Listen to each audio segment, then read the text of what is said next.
Hi learners, this is Tutor Marife. This is the final part of our solution for this quadratic equation problem number 1. If m and n are the roots of this quadratic equation, x squared plus 2x minus 8 equals 0, and the roots of x squared plus 10x minus 16p equals 0 are 3m and 4n, then the value of p is a negative 6, b 6, c 7, d 8. In the first part of our solution, we've found m and n. M equals 2, n equals negative 4. In the second part of our solution, we've found the quadratic equation equivalent to x squared plus 10x minus 16p equals 0. This is equivalent to x squared plus 10x minus 96 equals 0. For this final part of our solution, we're going to solve for the main problem, which is the value of p.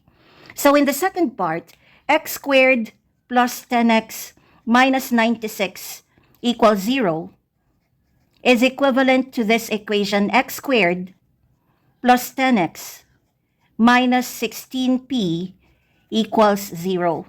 So if these two quadratic equations are equivalent to each other, that means their constant terms or their last terms must be equal to each other. So our equation in finding this unknown p is negative 96 equals negative 16p. To solve for p, isolate it on the right side of the equation. Apply division property of equality.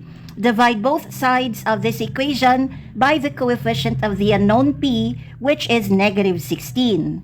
Right side divided by negative 16 equals left side divided by negative 16. Cancel out these negative 16s on the right side of the equation.